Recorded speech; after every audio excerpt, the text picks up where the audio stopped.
Hello. Sorry about that.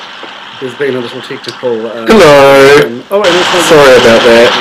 There's been a little technical... Hello. And we've got the feedback. Okay, great. Hi, Ronald. Hi, Jack. So what happened was I started up the software, the podcaster, and then I decided today was update day. Yay, let's update the software when the question's trying to go live.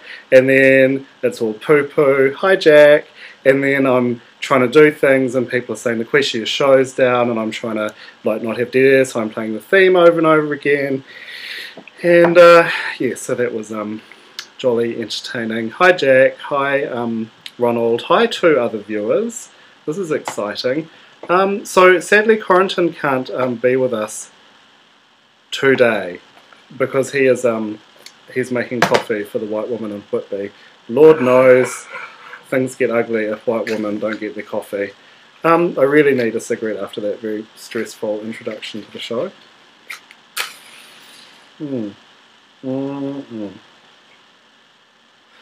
Mummy love her cigarettes. So a little bit later we might be joined by Morgan Freeman on our special box where people join us. I'm going to just put this here, just so that, here, just that's there. And some other things we're going to talk about today is the search for extraterrestrial life, Christmas cake icing, the passing of Carmen, which is very sad. For people who are outside of New Zealand, in fact I'm just going to interrupt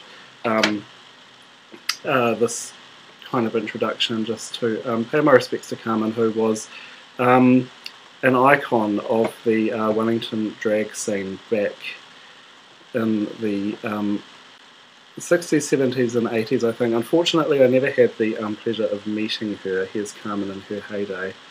And she ran Coffee Lounge, and she was generally fabulous. And she passed away last week, which is very sad. So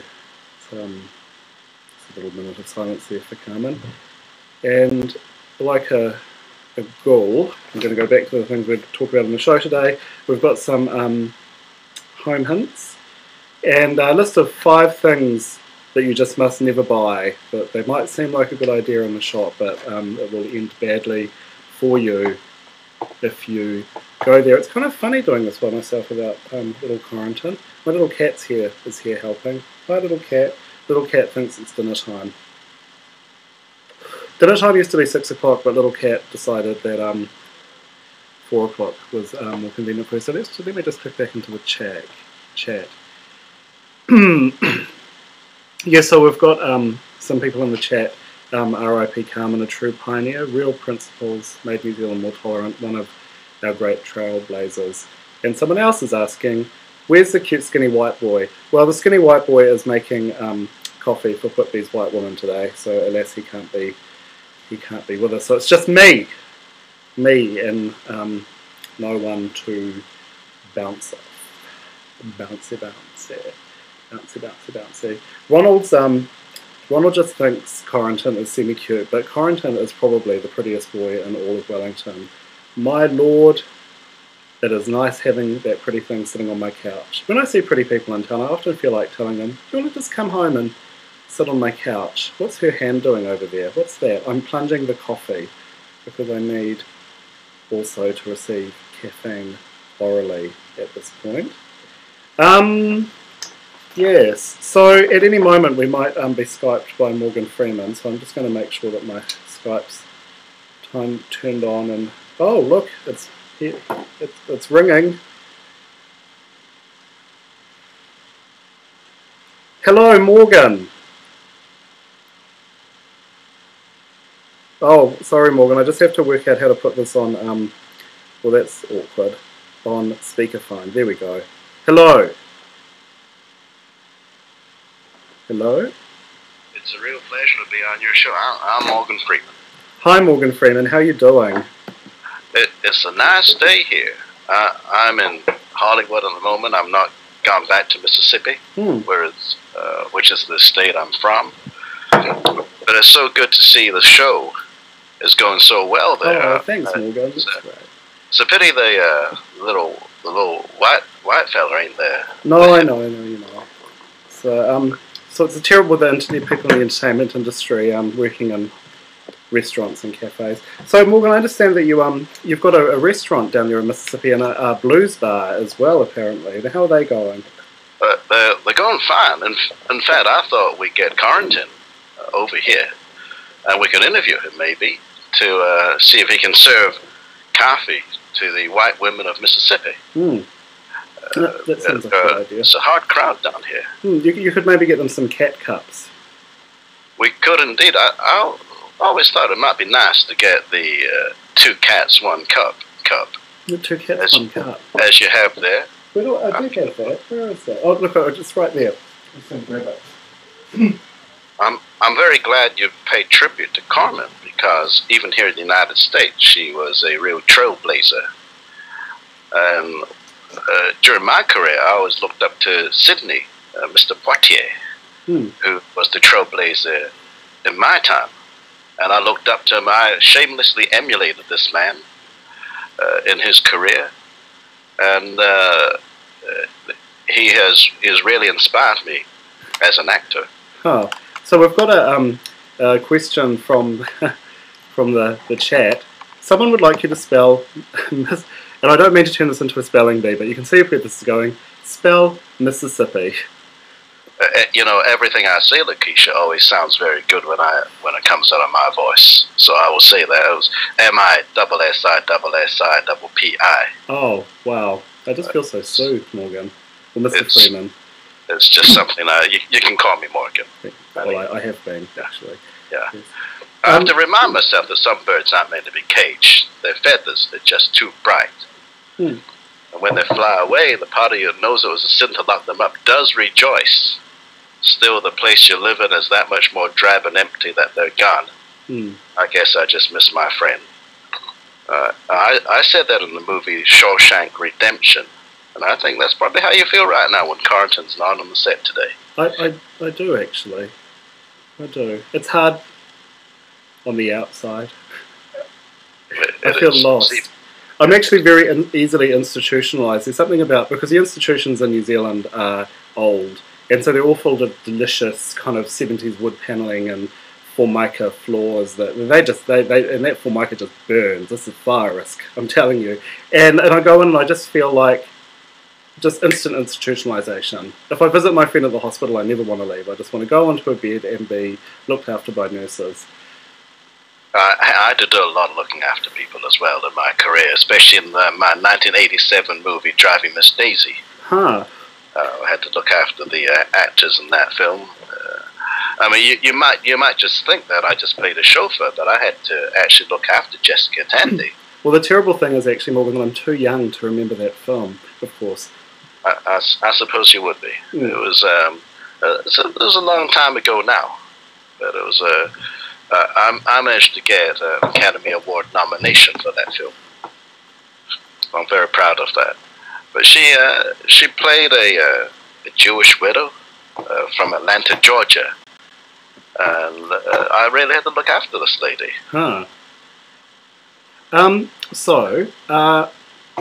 You're talking about coffee machines. Oh yes. Well, we're actually going to go to do our top 5 things. And this is actually based on an idea for Ronald. And Ronald had a great idea, and immediately, because he's such an entrepreneur, he was like, oh, you have to give me 15%. And I was like, honey, 15% of being in debt actually means you need to give me some money. So we'll be sending you an invoice later. You sound like a Hollywood agent. You sound like my agent. So I've compiled a list of 5 things that you should just never buy. So let's go to number 1. Which is a home espresso machine. Never buy one of these. They, I bought a George Foreman espresso machine. Oh, it takes the fat out of the espresso. It does not work. It does not work. I gave it to Marlon Brando. Now look what happened to him. Oh dear. He had the biggest coffin in Tahiti. So no coffee machines.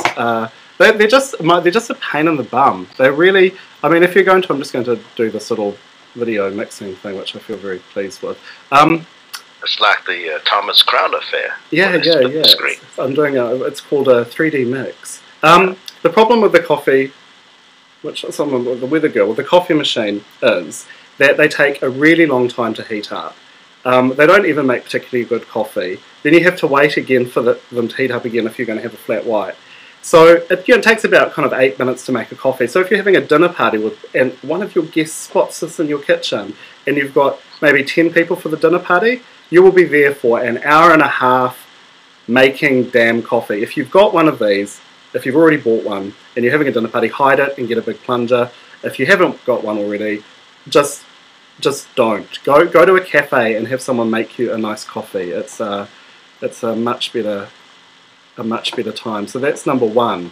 You could always go to my cafe if you're in Mississippi. Well, that's right. You could go to Morgan Freeman's cafe in Mississippi. Number two thing not to buy. Can we guess what it is? A treadmill. These are dangerous things when you have white women working on them. It just doesn't go down well. It is actually very true, and they are very dangerous things. And I've actually got a white woman's story of one of these, and I chose this particular piece of artwork to demonstrate it. I had a membership, foolishly and very briefly, to Club Kelvin, which is the gym up here in Kelvin, and I was on the exercycle listening to Clannad, but that's pretty much all I ever did actually, was just go on the exercycles and listen to Clannad. And there was an elderly woman in front of me, much like the woman in this graphic. God, how do these weather girls do it? They are earning their money when they gesture to video mats. And she was on it, being taught how to do it, and something went horribly wrong. The thing went on to 10, which is a higher setting, and she flew backwards off the treadmill and landed on top of a rowing machine behind her, and that caused quite a disruption in the gym that morning. So just don't buy a treadmill. You're not going to use it. It's just going to gather dust, and then you're going to sell it on Trade Me. That's how this always plays out for people with the treadmills. Trade Me? eBay. eBay, right. eBay itself. Yeah. Well, it's an interesting thing because you can always have the invention of eBay on White History Month. Oh, that's right. There is no White History Month. No, there is no White History Month. eBay, Facebook, our white pioneers. It does seem fishy to me that most of those big companies are owned by white men in America. It just kind of feels like maybe that playing field isn't as even. It's more like not level. It is certainly not evil. It is certainly not level. It is evil. I'm not very good at political commentary, though, really. All I know is we have now a black man in the White House. That is another trailblazing moment here in our country. So I think 2012 we're going to see Obama back in. Despite the hard work of the Tea Party, which is a racial organization. Huh. Speaking of tea parties, that brings us on quite nicely to number 3 thing that you should just not buy, and that is instant coffee. Look at that. It's like the cremated ashes of beans sitting there in the bottom of the cup. This is oh my. Oh my. Look at that. That's not a nice time. So don't. We would never serve that at my coffee house in Mississippi. No, I'm not a big fan of instant coffee. Don't buy that. Go buy some beans. Buy some beans from your local roaster.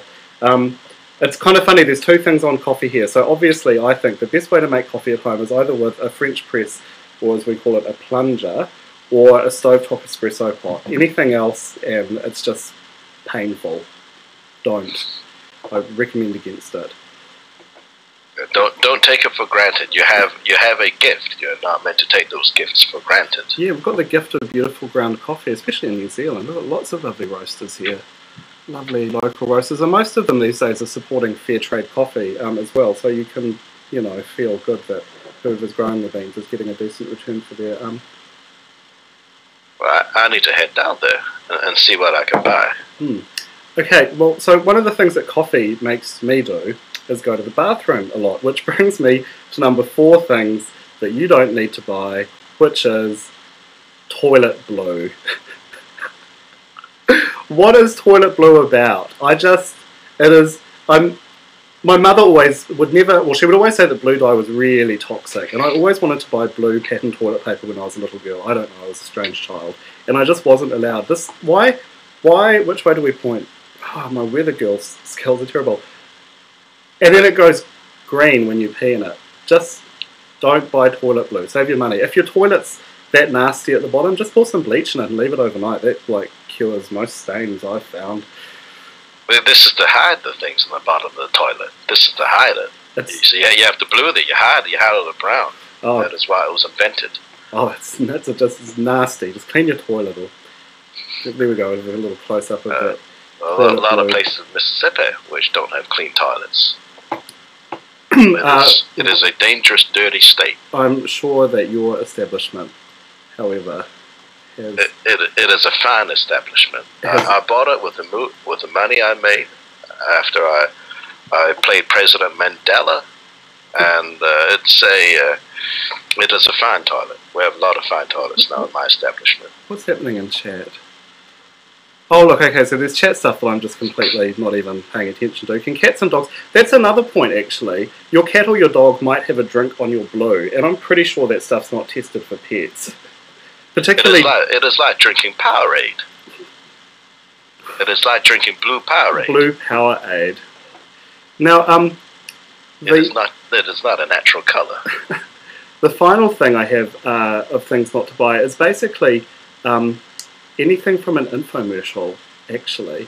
And I'm doing a kind of an edgy thing here, and I'm going to try and play some infomercials. There we go, with no sound. So here we go. These are I found this clip on YouTube. It's the 10 worst infomercials, which is not playing very well.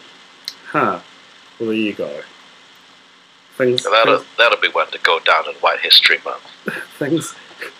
Things you learn live that my computer can't handle doing this.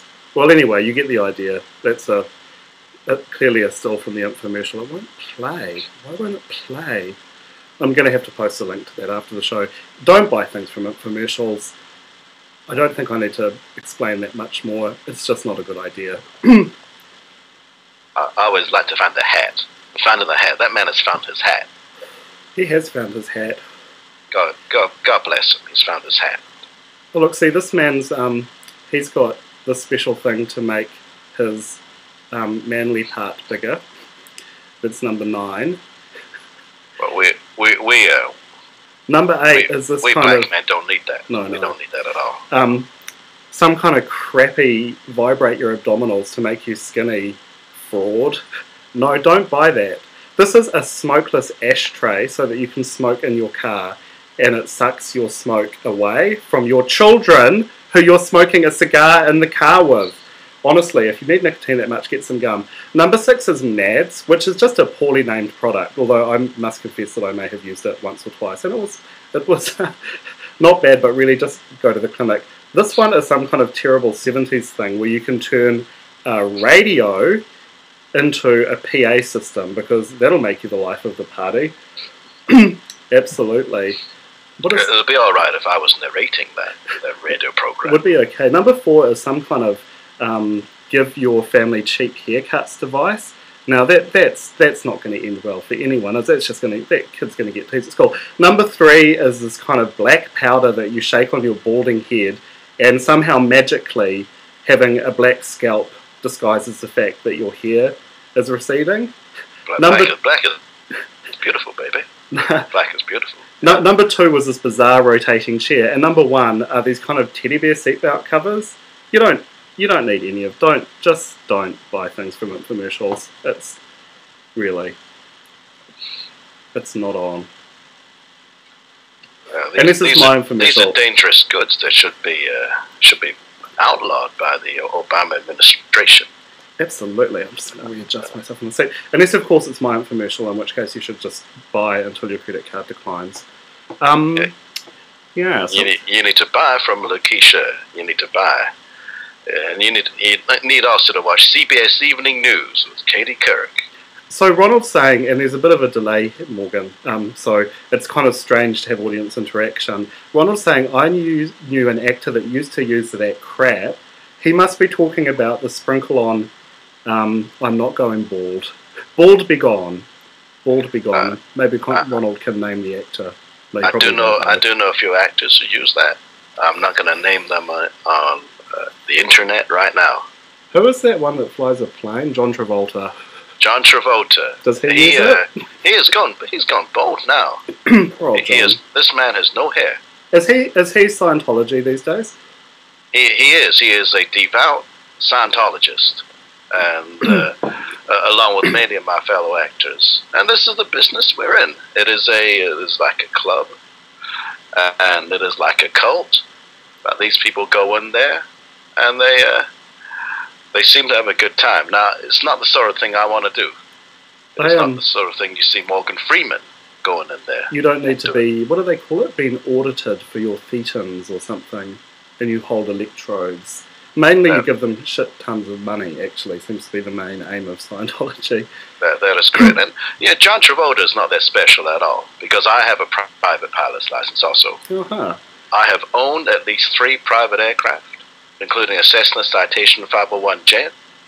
So the ability to fly an airplane is nothing new. It is nothing that incredible. I earned my license when I was 65 years old.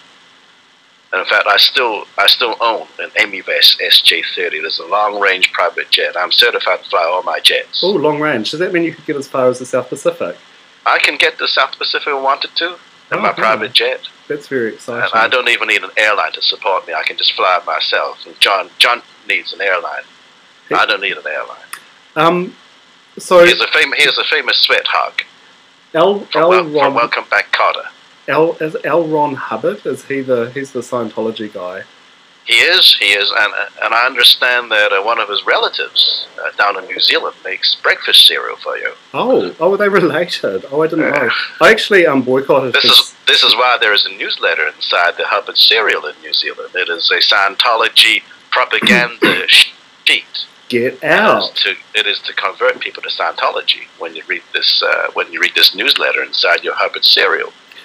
So Ronald would like to know, Morgan, if you serve flat whites in your coffee house in Mississippi. Well, we are a multiracial coffee house, so we serve blacks and whites. We don't mind what the figures are. We don't mind what the figures are. Long blacks, flat whites, little mocha latte, yum yums. If these ladies come in, these white women come in, they got a concave chest, we will serve them. So we will serve them in our coffee house. That is so funny. I was browsing, speaking of white women and concave chests, I was browsing a diet forum the other day, and one woman was complaining that she'd lost all of this weight, but her bra cup size had gone from like a D to a B. You know, when I looked at Myrna, when I looked at my wife Myrna, she never had that problem. It's the dangers of weight loss. It is the danger. And people, these are yet another, one more thing. You should have added a 6th thing to your list, honey. Mm-hmm. You should have added weight loss pills to things you better not buy on an infomercial. Chasing the Fen Dragon. I wonder if I could quickly get an image of weight loss. Weight loss pills, she typed into Google. What's the #1 result for that? Let's just do a bit of screen sharing here. Let's have a look through the wormhole. Weight loss pills, better than diet, safe slimming, only $1 Australian a day. Wow, that can't be good for you. I'm just going to click on that link. Because $1 a day, you can go and help a starving child in Africa. Oh, look at this. This is effective natural weight loss. Doctor recommended. Wow, how it works. Free bonus bottles. Oh, ingredients, that's always the fun, but I bet they're really cagey about it. Okay, green tea, you could just drink you some green tea. That's it. It's got hoodia, which is some kind of cacti. Is that legal? Isn't that like a thing people take to have fun times? It's got guarana. It's got some kind of flour, some kind of... Oh, that looks like what comes out of my vacuum cleaner bag. Some kind of berries, some more kind of berries, some ginseng from Siberia, more berries, And yeah, no, that just does really seem like snake oil, doesn't it? Really. Sounds dangerous. Not the sort of thing I would serve in my coffee house. And they've got these hilarious before and after photos as well. Look at this guy. He's taken all different kind of berries, and he's a lean, mean fighting machine. I remember Christian Bale had taken some berries prior to our filming The Dark Knight. Oh, really? Now that is how the man loses his weight. Huh. He is a very disciplined actor. You just need controlling undergarments. I mean, who taught us that? Who was that Star Trek guy? Shatner and his girdle. I'm all about girdles. I never worked with William Shatner. But I remember watching him when I was much younger. When I was living in New York, I used to watch Star Trek. Huh. And he was an interesting actor. He never had the right voice. I never thought he had the right voice. No, I wouldn't. I mean, and he did that singing album as well. When he you would never have that man narrate March of the Penguins. That's just something you just do not do. It does not work. He is not the voice of God. He may think he is God, but there is only one actor who is the voice of God. That's you. That is me. That is Morgan Freeman. I'm Morgan Freeman, and I'm the voice of God. You are. I should have you narrate my spiritual readings. That would be great. It would be like God himself or herself, but himself. Because bring it on, baby. Bring it on. Huh. I'll send you a copy of Lao Tzu's Tao Te Ching, and you can narrate it. That'd be great.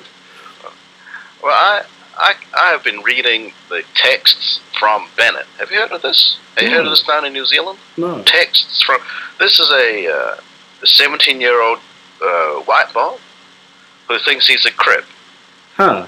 And his cousin has compiled the best text messages on his iPhone. Oh, is that right? No, and there's a Tumblr. I've heard of this. There is a Tumblr. There is indeed a Tumblr. And I've been reading these because they said this would look a lot better if this was narrated by Morgan Freeman. So I've been reading the latest one, and Bennett says, "Do you ever drink alcohol in the morning?" And his cousin replies, "Sometimes, but I prefer coffee with an extra shot of espresso." But this is what Bennett says: "Espresso, nigga? Lo, you have a pet chihuahua named Antoine that you carry in a Selima Gomez backpack. I bet you call soccer football like one of them Europe niggers in a plaid skirt. You teach a free aerobics class called Hoppin' for Harry Potter." Now, that is one way to make a 17-year-old white boy sound sophisticated. But that is what I did ever since I was 6 years old. I've always wanted to be an actor. And I looked up to Sidney Poitier. I understand that your first acting gig was in a school play, in fact. That is very true. It's very true. I made my acting debut when I was 9 years old in Mississippi. And I remember it well. I was in elementary school at the time back in Mississippi. That led me onto my career because they were in a drama competition. A lot of people say, "Hey, Mr. Freeman, I think your best role was in Invictus, where you played President Nelson Mandela." And some people say, I liked it when you were playing the President of the United States in Deep Impact, because you have to remember, the first black president of the United States was not Barack Obama, it was me. That's very true. I was the president. You remember my famous line, "Millions were killed, but the waters receded." But I have always considered my best role to be Easy Reader on the Electric Company. Brilliant. Now, we're having quite a pressing question from the chat here. Ronald seems determined to know if you have ever been to Anacostia. I have indeed been to Anacostia, because that is bordering. Where is that? The famous street in Washington, D.C. It is bordering the famous street with the Martin Luther King Jr. Avenue in Washington, D.C. It is a very historic part of Washington. I've been there. I've been there to meet other Americans. It is a very historical area. That is in Washington, D.C. I have indeed been there. And it is a place where I think all Americans can unite, because we make a mistake here in the United States, LaQuisha. We make a mistake because we tend to still think of people as Native Americans or white Americans or black Americans, when in fact we're all Americans.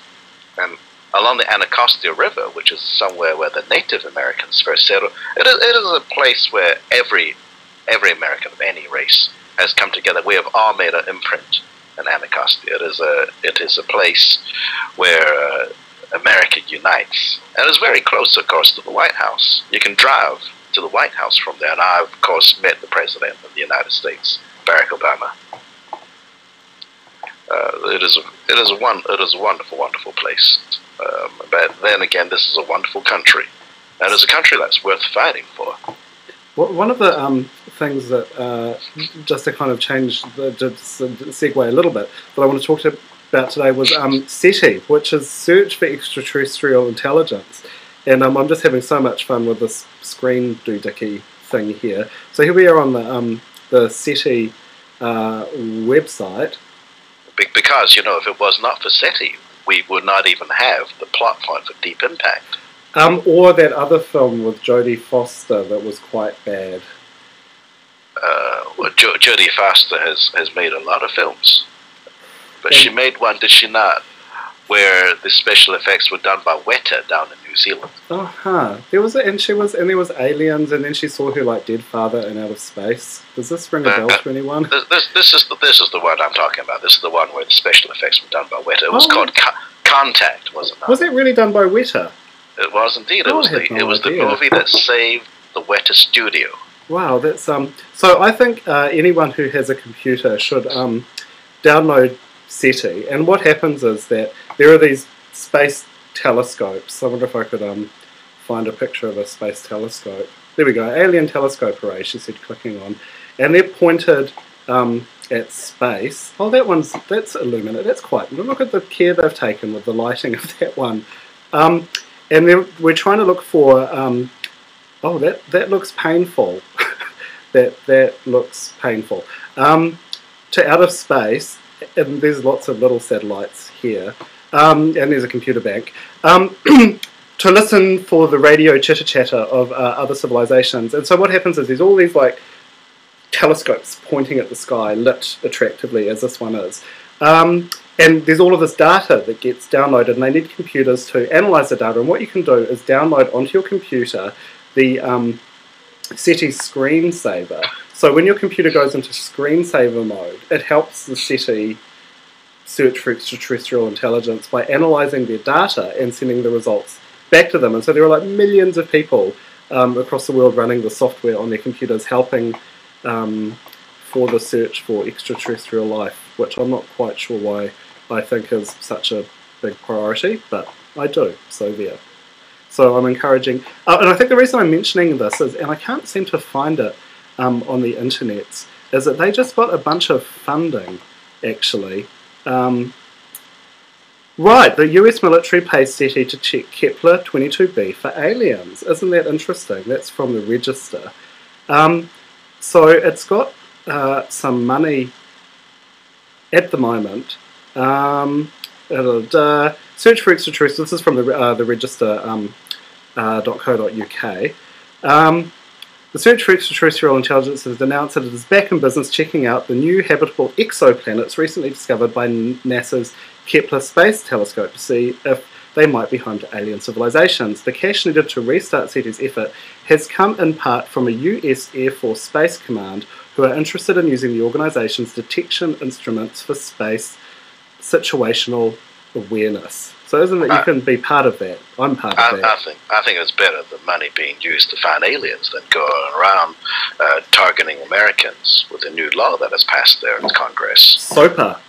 It is a good way. It is a good use of taxpayers' money rather than having it find Americans for terrorism on trumped-up charges and denying them the civil rights.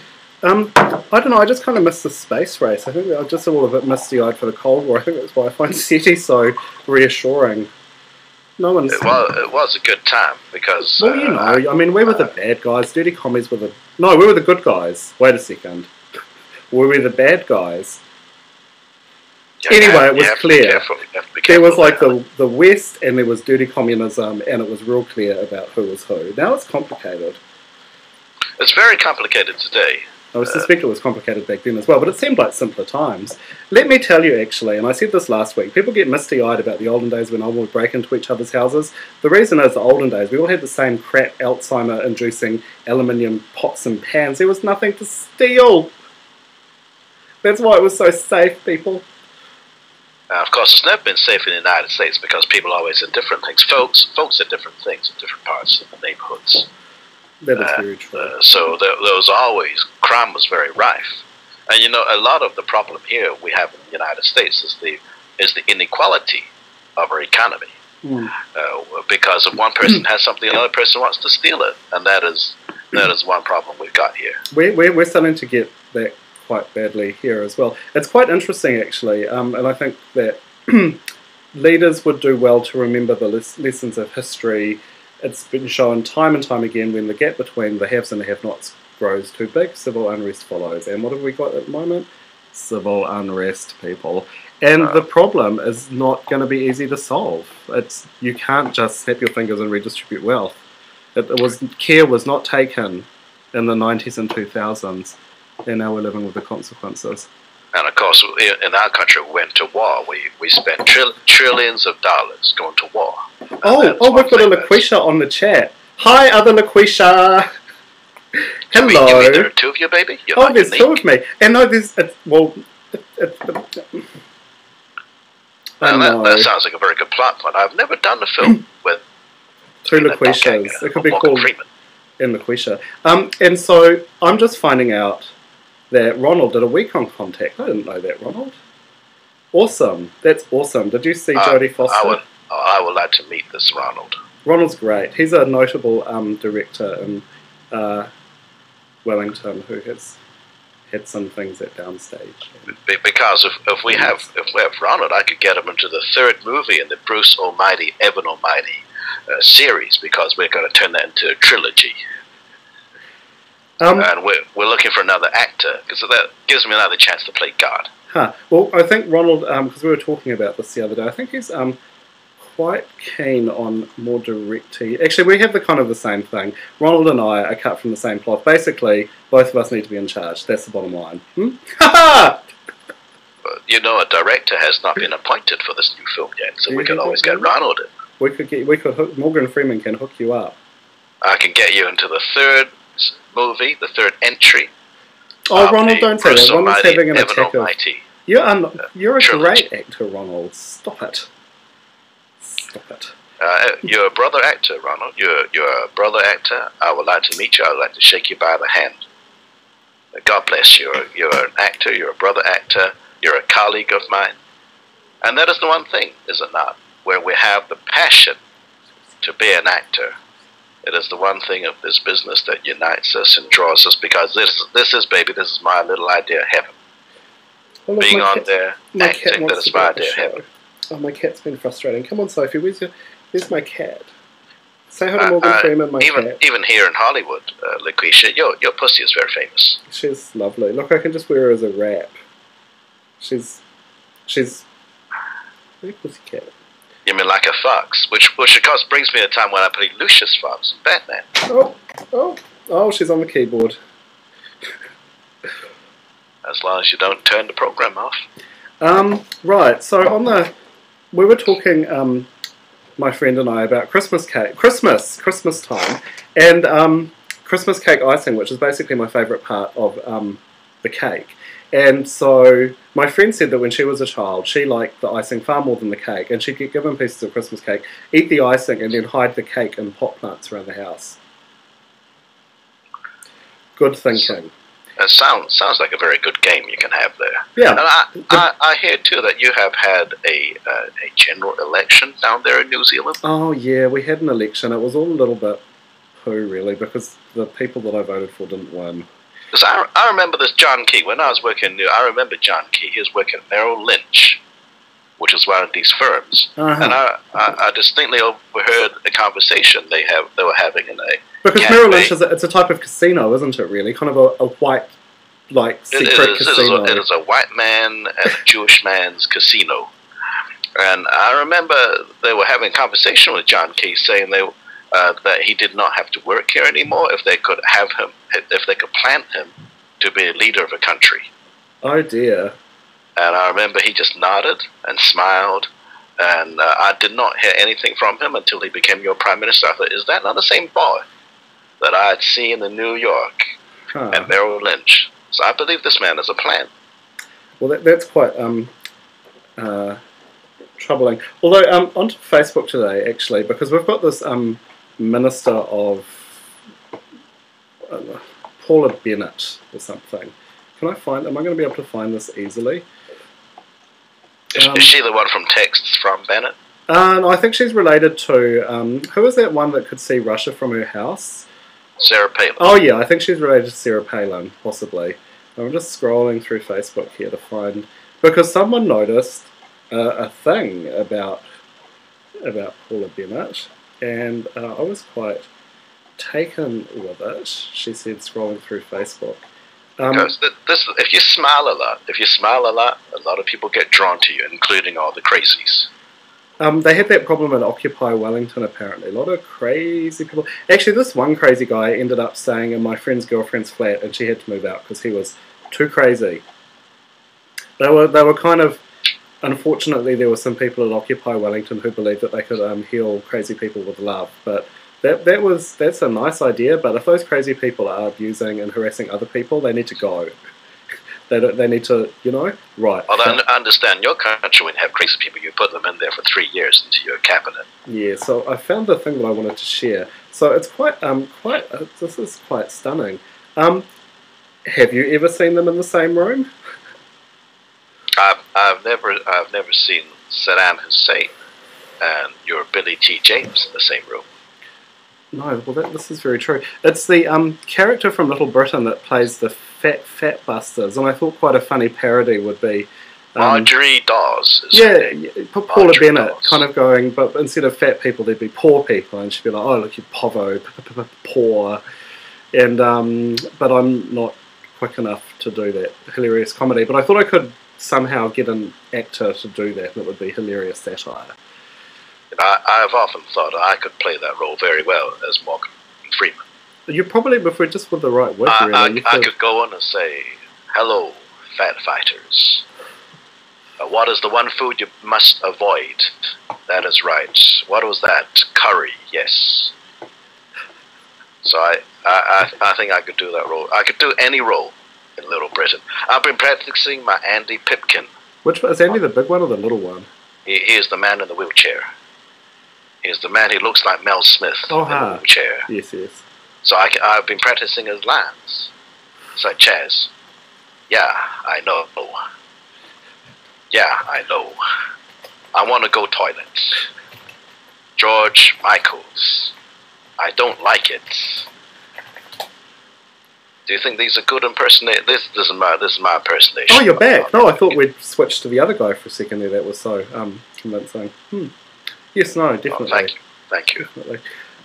And also we like to talk about on the show is some home hints. So I was going to talk about the obsessive-compulsive way to do dishes, because I never do things by halves. And I currently, I feel embarrassed to admit this, there's not a dishwasher in my nana flat. Sadly, so what I do, basically, is I don't do any dishes, and I use disposable plates and plastic knives and forks as much as possible. And then I save all the dishes up, and then I dig a big hole in the garden and put all of the dirty pots in and bury it, and then I go to Briscoe's and buy a new set. There we go. It's a good that Briscoe's lady, she's a real honey. I heard she wears a wig. I don't know if that's true or not. She's a real honey. I've watched her commercials on YouTube. One of the things that I think people should buy is any amount of small appliances. You can never, in single-use small appliances, you can never have too many, basically. As long as it's not a home coffee machine. Not a home coffee machine. That's the only one you're not allowed. Because that's silly. But if you go to the Briscoe's site, and I'm going to be sending them an invoice for this. Look, see, there's their online catalogue, and look at all of these delicious little small appliances. You could get a frying pan, or you could get some kind of coffee press. See, coffee press approved. you could get, what is this? It's a sunbeam nutri-convection oven. Actually, possibly you don't need a sunbeam nutri-convection oven, but you do need a Breville Advanced Banquet fry pan. And what I discovered last summer, autumn, was when I was bottling things, was that if you get a fry pan deep enough, you can actually put your little, if you get mini Edgy jars, you can do the water bath sterilisation in your fry pan. It's good because it's got a thermostat, and so things don't boil and get, you know. Sounds like a very interesting invention. Oh, texts from Paula Bennett, the blog. That does sound interesting. I would definitely read that blog if it ever came up. Huh.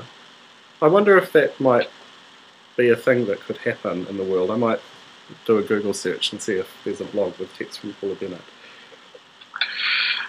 It's interesting you mentioned SETI because, as you know, I did the narration for War of the Worlds for my friend Tom Cruise, who was also a Scientologist. Right.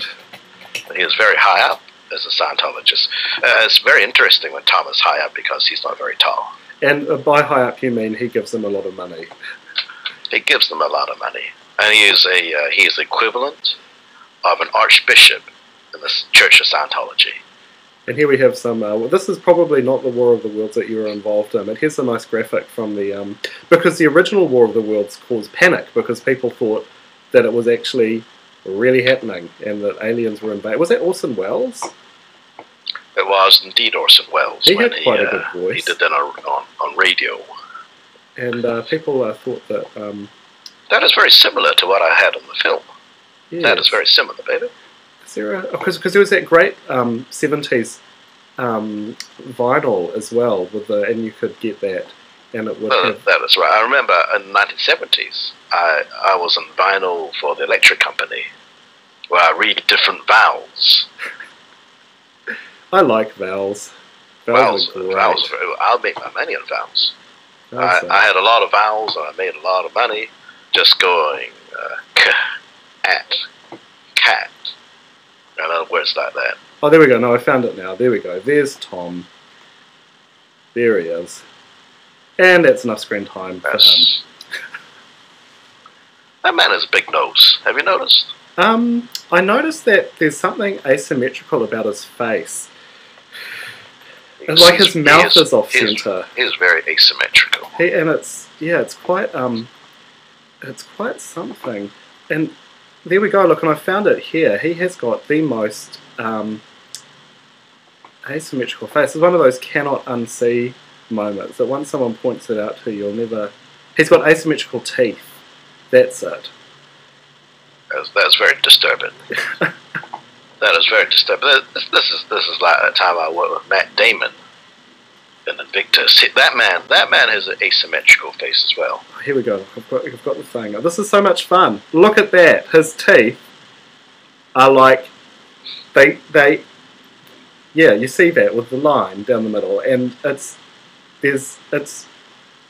what? No! Ah!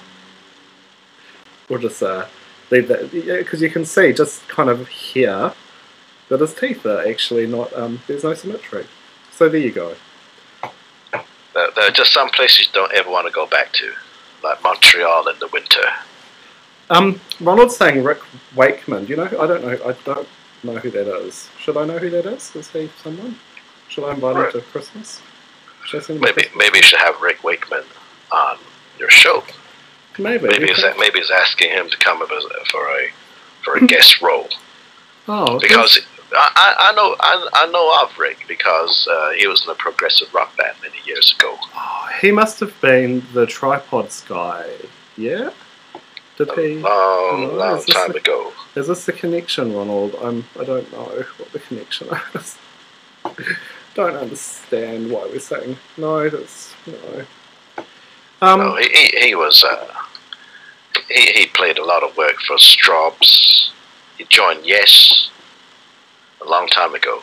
Oh, apparently he used to use the keyboarder. Popular 8-track cassette format rather than tape strips. That is the man. That is the man. Oh, he seems like a bit of a kind of synth god, actually. Huh. The man is very famous. I am really, well, actually. Oh my God! Look at this. Oh.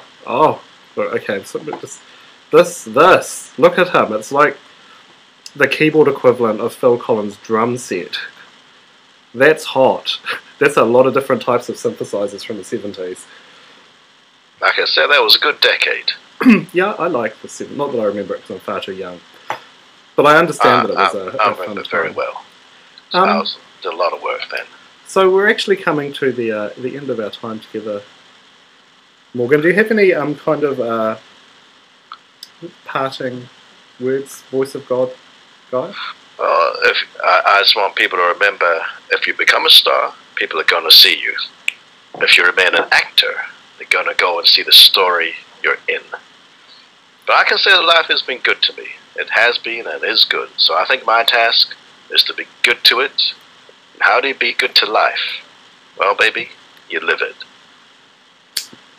I'm Morgan Freeman. This is what I have to say. And I'm LaQuisha Redfern, and my parting words are, a stitch in time saves 9. Oh, it's Josie Bell. Hi. Oh, look, why does this... Girl! People signing in at the end of the show. We're just about at the end, sweetie, but it's nice to see you. Josie Bell's got a lovely baby boy called... Oh God, I always get this wrong. Oh, it's so embarrassing. Okay, Josie, I'm thinking... Is it because of your daylight saving in New Zealand? Lucas, that's right, not Logan. Lucas is very adorable, and I got to meet Lucas the other day, and he was cute. He was as cute as pie, and I wanted to eat him up. Why do people want to eat babies up? What is that about? I think it's part of cannibalism. Yeah, right, it's not okay to eat babies. Maybe jelly babies. I like the character roles. I'm hoping someone will give me a role I can play a baby. You could, totally. Oh my God, you could be in the Nativity. You could play Baby Jesus. I could play Baby Jesus in a nativity scene. Isn't that just the best story though? Like if you get banged up by accident, you can just tell them you were visited by the Archangel Gabriel. Or you could say that that this is why you need SETI, because you never know. It might not have been an archangel. I think I saw that episode of Star Trek actually, when Councillor Deanna Troi got impregnated by the entity. Oh, you mean William Shatner? Yeah, he got impregnated too. That's why he had to wear a girdle all the time. He got impregnated by donuts. William Shatner was the patron saint of donuts. And Elvis Presley was the patron saint of deep fried peanut butter sandwiches. I have still not deep fried a peanut butter sandwich, which is probably not a bad thing, actually. But I have deep fried a lot of things, including scones, which were very good deep fried. Basically, if you put batter on anything, you can put... I mean, there's that... Yeah. Deep fried scones were delicious. Just imagine cheese donuts. That's what that does sound quite bad. I'm aware of how bad that sounds. But they did, at the time, seem like a really good idea. Yeah. Well, it can have enormous effect. But the problem with deep frying things is the same as a big budget movie. Because the driving force is no longer your part in it. It is the marketing of the film. Ronald wants to know why his... I'm not even going to answer that, Ronald. You need to take it. I will come round to your house with the correct medication to prevent that kind of question happening in my chat again. I'm not one for blaspheming, but that would make me laugh. Maybe you just need to eat more pineapple. Doesn't that makes it taste better? I understand. Kiwi fruit or something. I don't know. Don't eat that. Don't put that in your mouth. That's not okay. It probably is to do with blue Powerade. Yeah. Or toilet blue. Actually, it's probably your toilet blue is make. Okay, Ronald asks, just because this is going to be on later and people can't see the chat, why does my poo taste yucky? Well, probably because you've got toilet blue. Actually, it is the toilet blue. It's the toilet blue. That's what's doing it. It is the toilet blue. Oh, it's Lee. Hello, Lee. Why are we getting all these people signing in at the end? Hi, Lee. I had a lovely time with Lee and Grant at the Jimmy on Thursday. And we had a big talk about life, the universe, and everything, and it was great. And we had a big discussion. You know Jack Can, don't you, Morgan? I have heard of this man. Yeah, is he not the mayor of your city? No, sadly, no. There was I think there was some fiddling. There was like corruption, and this other individual is the mayor. It's very bad. So Ronald's going. Ronald's coming over at 7. Okay, Ronald, bye. We'll see you at 7. And And we're kind of out of time. Well, we just have to remember that Martin Luther King is remembered as our Prince of Peace, of civil rights. We owe him something major that will keep his memory alive. I'm Morgan Freeman, and it's a pleasure to be on your show. Thank you, Morgan. And I'm Laquisha Redfern, and we've been chatting with Morgan Freeman today. And it's been nice for you to all join us. And now I'm going to cue the end credits, if that's something that can happen. I'll see you all for the Christmas special next week. Bye.